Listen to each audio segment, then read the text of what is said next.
भैया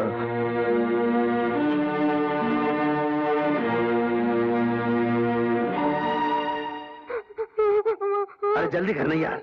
अरे बस थोड़ा रह गया, शाबाश। अरे लक्ष्मण, अपने भतीजे को क्यों रुला रहे हो उसको जन्मदिन के अवसर पर?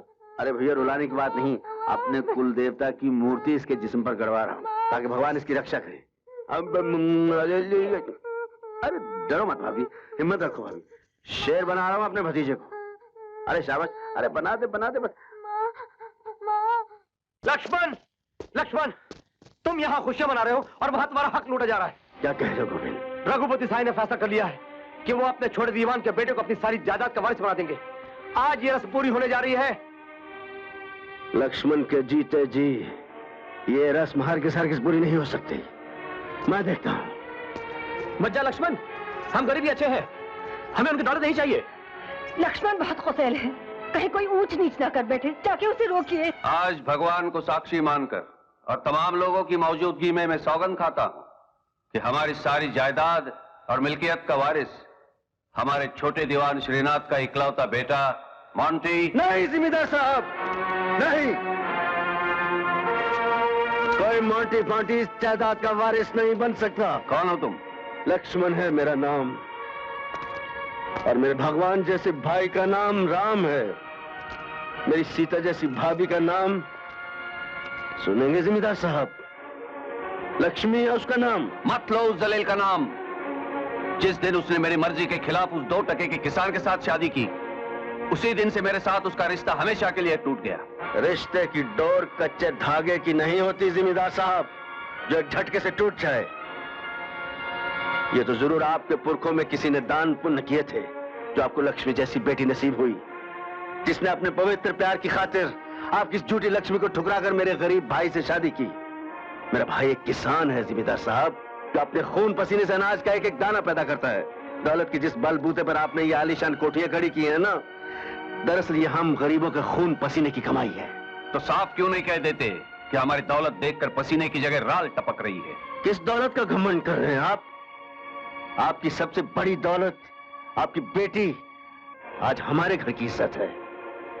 दरअसल मैं तो आप ही के चिराग से आपके इस घर को रोशन करना चाहता हूं, लेकिन आप किसी पराये चिराग से इस घर को जला के राख कर देना चाहते हैं। वारिस बनाने का इतना ही शौक है तो किसी यतीम को वारिस बना दीजिए, किसी बदहाल गरीब को यह हक दे दीजिए, मगर किसी कमीने, किसी बेईमान को यह हक हरगिज मत दीजिए। बकवास बंद कर, बदतमीज अपनी जबान को लगाम दे। जिसे तू कमीना और बेईमान कह रहा है, वही शख्स यहाँ का निहायत ही ईमानदार और वफादार नौकर है। श्रीनाथ, तेरे खून में कितनी ईमानदारी और वफादारी है उसका पता तो उसी दिन चलेगा जिस दिन तेरे चिराग से इस घर को आग लगेगी। तो तुम क्या चाहते हो कि मैं ये भूल जाऊं कि उस बच्चे के अंदर एक गंदे और गरीब आदमी का खून दौड़ रहा है? जिम्मेदार साहब, मैं भी बहुत कुछ कह सकता हूं, लेकिन इतना सुन लीजिए कि आदमी गंदा नीयत से होता है, कपड़ों से नहीं। एक किसान का दिल गंगा की तरह पवित्र होता है। किसान के खून में वो तासीर है जो पत्थर का सीना चीर कर हरियाली पैदा कर सकता है। और माफ कीजिए जिम्मेदार साहब, वो घड़ी हर इंसान पर आती है। जरा सोचिए, जिस दिन आपकी जिंदगी का अंत होगा, उस दिन आपकी अर्थी को कंधा देने के लिए, आपको मुख अग्नि देने के लिए अपने खून की जरूरत पड़ेगी। मालिक, ये बड़ी बड़ी बातें कह के आपको बहकाया जा रहा है और आप खामोश हैं। मालिक, अगर मैंने आपका एक चुटकी भर नमक भी खाया है तो एक नमक हलाल नौकर होने के नाते यह बात जरूर कहूंगा कि लक्ष्मण बिल्कुल ठीक कहता है। दौलत की चादर उतारकर एक बाप की नजर से देखिए, इस दुनिया में बिटिया रानी के अलावा और आपका है ही कौन?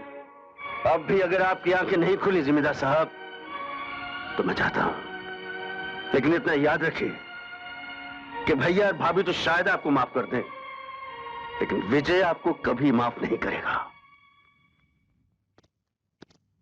ठहरो लक्ष्मण,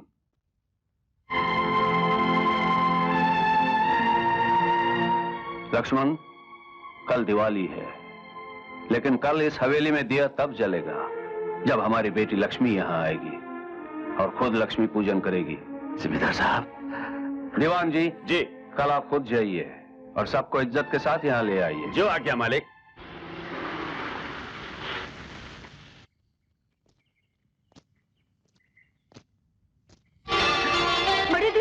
जीती रहो बेटा, जीती रहो, सुभागवती रहो बेटा। दीवान जी, आपकी आंखों में आंसू? वैसे तो बेटी को विदा करते हुए बाप की आंखों में आंसू आ ही जाते हैं, लेकिन आज मैं तुम्हें लेने आया हूं ना, तो खुशी के मारे आंखों से आंसू बह निकले। बेटा, बिना बताए हवेली को सुना करके आ गई, और आज जब तुम्हारे पिताजी की आंखें खुली तो वो आंखें राह में बिछाए तुम्हारा इंतजार कर रहे हैं। चलो बेटा, तैयार हो जाओ, मैं तुम्हें लेने आया हूं। जल्दी तैयार हो जाओ।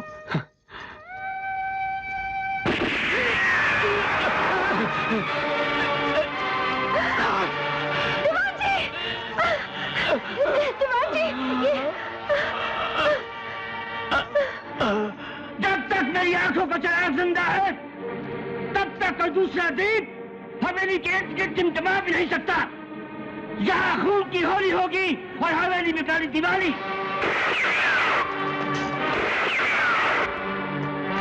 लक्ष्मी,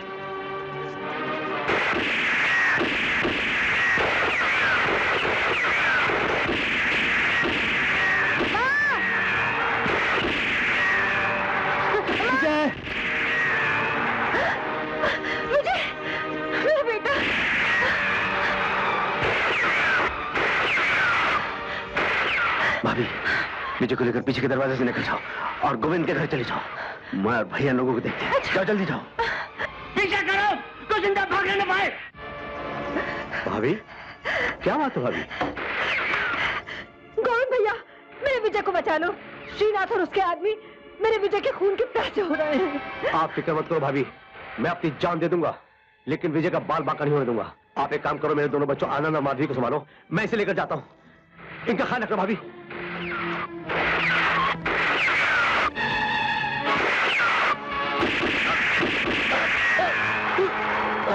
भैया, भैया, भैया, ये क्या नष्ट हो गया?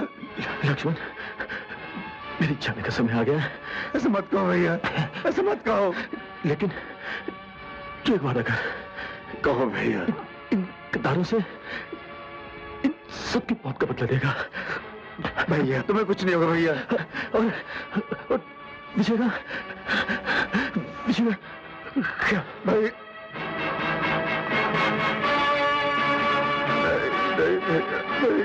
नहीं।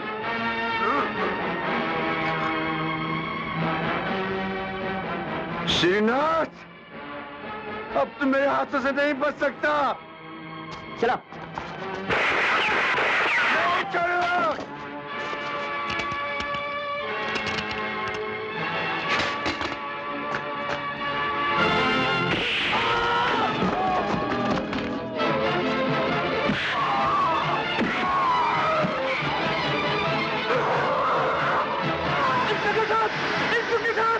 गिरफ्तार कर लीजिए खतरनाक कातिल को। गिरफ्तार कर लीजिए, गिरफ्तार कर लीजिए इस कातिल को। पकड़ लीजिए इसे। पहले इस खूनी को गिरफ्तार कीजिए इंस्पेक्टर, जिसने मेरे भाई का खून किया है, जिसने दीवान जी का खून किया है। ये सब बाद में देखा जाएगा। पहले हम तुमको हिरासत में लेते हैं, क्योंकि तुमने ये सब खून हमारी आंखों के सामने किया है।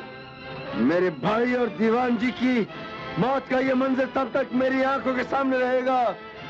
श्रीनाथ, तब तक मैं तेरा खून नहीं कर लेता। इसे धमकी मत समझना, ये मर्द की जबान है। ये मर्द की जबान है। यही है वो लड़की इंस्पेक्टर साहब, इसी ने मेरे बॉस को किडनैप किया है। इसे फौरन गिरफ्तार करके हवालात में बंद कर दीजिए। क्या ये सच है मिस्टर राजेश? वो किडनैप बंद करवा दूं? बोल दूं? ऐसी कोई बात नहीं इंस्पेक्टर साहब, मैं अपनी मर्जी से इनके साथ आया हूं। अगर मेरी वजह से आप लोगों को कोई तकलीफ पहुंची हो तो मैं माफी चाहता हूं। That's all right. Rosie baby, come on, come on.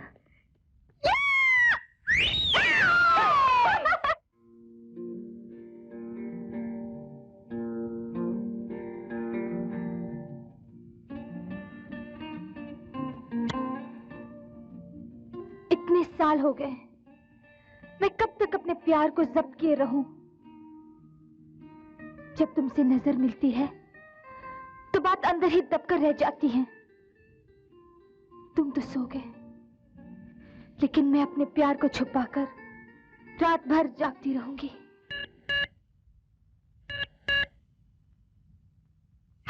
Doctor Patel बोल रहा हूँ। जी कहिए। सुनिए, मिस्टर आनंद बहुत सीरियस हैं। Oh no. मिस्टर राजेश को फोन दीजिए। जी, मिस्टर राजेश तो सो रहे हैं। वो बहुत सीरियस हैं, उनसे कुछ बात करना चाहते हैं। उनको ये मैसेज जरूर दे दीजिएगा। जी ठीक है, मैं मैसेज दे दूंगी। Good night. किसका फोन था? हॉस्पिटल से डॉक्टर पटेल का। क्या बात है? वो आनंद है ना सर, जिसने आपके साथ फाइट की थी, उसकी हालत बहुत खराब है। He is very serious. वो आपके साथ कुछ जरूरी बात करना चाहता है। रोजी, मेरे कपड़े निकालो, मैं इसी वक्त हॉस्पिटल जाऊंगा। Yes sir.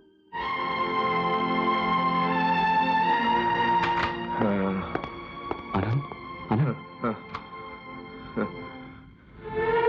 राजेश, राजेश बाबू, आप आ गए। मैंने तो सोचा था आप नहीं आएंगे। फौलादी जिस्म वाले राजेश के अंदर एक दिल है जिसमें इंसानियत अब भी जिंदा है। आनंद, जानता हूं राजेश बाबू, वरना इतनी रात गए आप क्यों आते हैं?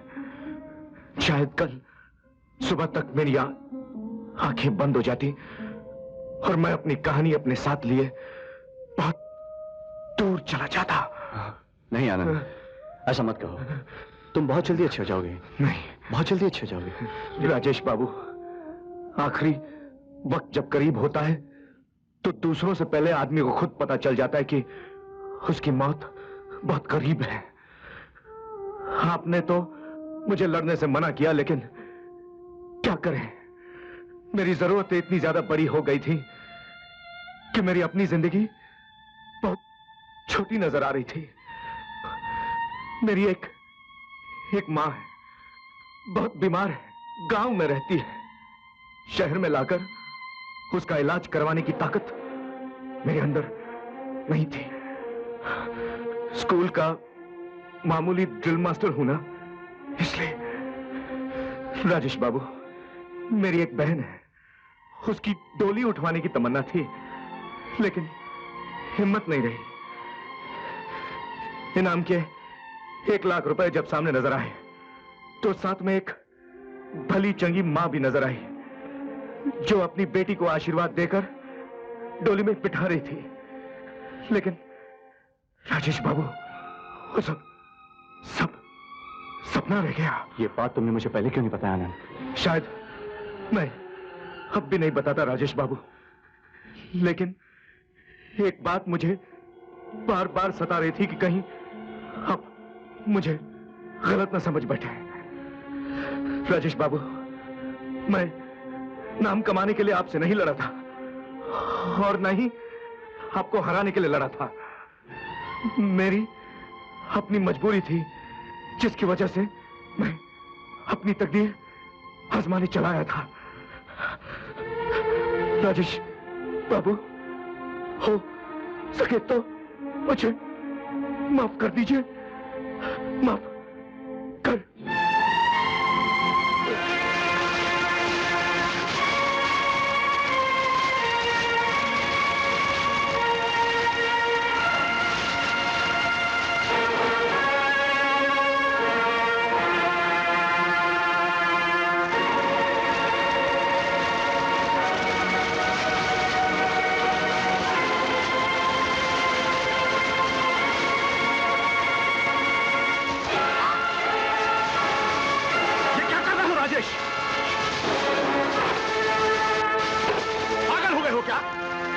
पागल तो कल तक था, अब होश आ गया है। इस तरह आग लगाकर तुम आखिर साबित क्या करना चाहते हो?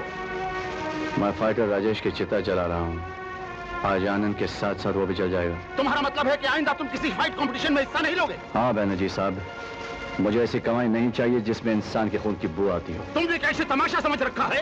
ये मेरा बिजनेस है। पब्लिसिटी पे लाखों रुपए खर्च हो चुके हैं, लाखों के टिकट बिक चुके हैं। तुम्हारे जज्बात की खातिर मैं कल के होने वाले नुकसान को बर्दाश्त नहीं कर सकता। कल के होने वाले नुकसान की आपको चिंता है? और कल तक जो आपने मुझसे करोड़ों रुपए कमाए उसके बारे में आप सोचते नहीं? खैर, सोचना आपके बस की बात नहीं। आपको तो सिर्फ रुपए चाहिए, चाहे वो किसी की लाश बेचकर क्यों ना हो या किसी का खून बेचकर। जाइए, जाइए, मेरी सारी कमाई, सारे रुपए ले जाइए जो मैंने आपके पास अमानत के तौर पर रखे थे। आज से आप उसके वारिस हैं। Please get going. Rajesh, get going. Rajesh, क्या वाकई तुम जा रहे हो? हाँ रोजी, मैं सब कुछ और सबको छोड़कर जा रहा हूँ। मेरा काम मानोगी? कहो। तुम अपने माता पिता के घर चले जाओ, किसी अच्छे भले लड़के से शादी करके मेरे पास तुम्हें देने के लिए कुछ नहीं है। मैं खुद खाली हाथ किसी की सेवा करने जा रहा हूँ। क्या उस राह पर मैं तुम्हारी हमसफर नहीं बन सकती? नहीं रोजी, उस राह की कोई मंजिल नहीं, कोई ठिकाना नहीं। उस राह पर मुझे अकेला ही जाना होगा। I'm sorry। मुझे माफ कर देना, मुझे माफ कर देना।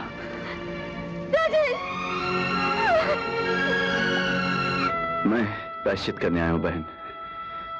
मैं आनंद को वापस तो नहीं ला सकता, लेकिन उसकी जगह तो ले सकता हूं। तुम्हारा भाई बनकर अपना फर्ज तो पूरा कर सकता हूं। एक नाउम्मीद मां के लिए उम्मीद तो बन सकता हूं। प्लीज। मगर अंदर आने से पहले तुम एक वादा करो भैया। मेरा एक सहारा तो खत्म हो गया। अगर माँ को कुछ हो गया तो मैं बिल्कुल बेसहारा हो जाऊंगी। माँ की आंखें आनंद भैया के इंतजार में दरवाजे पर ही लगी रहती हैं। भैया की मौत की खबर सुनकर उनकी आंखें हमेशा के लिए बंद हो जाएंगी। जब तक माँ अच्छी नहीं हो जाती तुम ये बात माँ से छुपा कर रखोगे भैया? बोलो भैया। मैं वादा करता हूँ बहन, मैं वादा करता हूँ।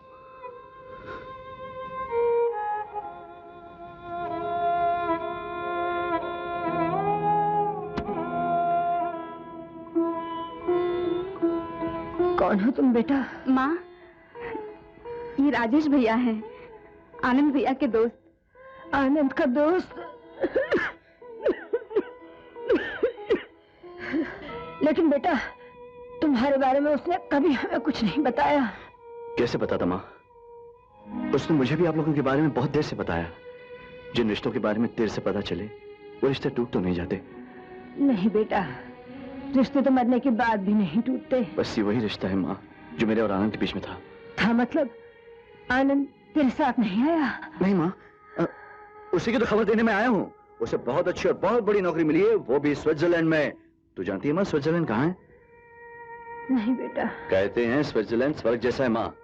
मैंने भी नहीं देखा पर सुना जरूर है माँ। बहन, आनंद ने जो फल भेजे उसका रस निकाल कर माँ के लिए लिया। अच्छा बेटा, आनंद इतनी दूर नौकरी करने चला गया और हमें एक बार बताया भी नहीं। कैसे बताता माँ? सब कुछ जल्दबाजी में हो गया। मुझे भी जाने से पहले बता कर गया था और कहकर गया था कि माँ का अच्छी तरह से ख्याल रखना और बहन को किसी चीज की कमी महसूस नहीं होने देना। वो वहाँ नौकरी ज्वाइन करते ही मुझे खत लिखेगा। उससे पहले मैं तुम्हें शहर ले जाऊंगा और तेरा इलाज कराऊंगा। ये सारी जिम्मेदारियां मुझ पर सौंप कर गया माँ। चल जल्दी से सामान पैक कर ले, कल सुबह की गाड़ी से शहर जाना है। हाँ? अच्छा। लो माँ।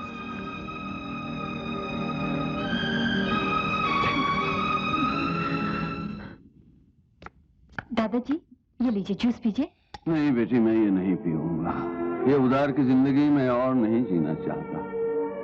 अब किसके लिए इस बूढ़े जिस्म को जिंदा रखूं मैं तो तंग आ गया हूँ जिंदगी से। दादाजी आप फिर बच्चों की तरह जिद करने लगे। पहले ये पीजिए और फिर बताइए आपकी परेशानी क्या है। लीजिए। नहीं बेटी, अब मुझसे इंतजार नहीं किया जाता। कई साल पहले एक उम्मीद की रोशनी नजर आई थी। किसी ने खबर दी थी कि विजय सिंगापुर में है, वो अपनी पढ़ाई खत्म करके यहाँ आ जाएगा, मेरी जिम्मेदारियों का बोझ उठाएगा। लेकिन उस बात को हुए भी अब 10 साल हो चुके हैं। अब मैं बिल्कुल नाउम्मीद हो गया हूँ बेटी। मैं कल ही वकील साहब को बुलाकर सारी जायदाद तुम्हारे नाम कर देता हूँ। दादाजी आपको विजय चाहिए ना? मैं विजय को आपके पास लाऊंगी। क्यों झूठी तसल्ली दे रही हो? यकीन कीजिए दादाजी, मैं दुनिया के हर अखबार, हर मैगजीन में इश्तेहार दूंगी और आप देखना, जो वाकई इस जायदाद का हकदार है वही इस जायदाद का वारिस बनेगा। वाह, वाकई तुम वफादार और ईमानदार बड़े दीवान जी की बेटी। जिस मसले को हम आज तक नहीं सुलझा सके तुमने यूं सुलझा दिया। वाह वाह। अच्छा बताओ, ये इश्तेहार तुम शहर से भेजोगी या फौरन जाकर भेजोगी जानने से क्या? इश्तेहार के लिए फौरन जाने की बात कोई उल्लू का पट्टा ही कर सकता है। लीजिए दादाजी, शहर में कई ऐसी एजेंसियां हैं जिनका ताल्लुक दुनिया के हर अखबार और मैगजीन से है। तो फिर देर मत करो, जल्दी से आज ही शहर चली जाए। घंटी बजा के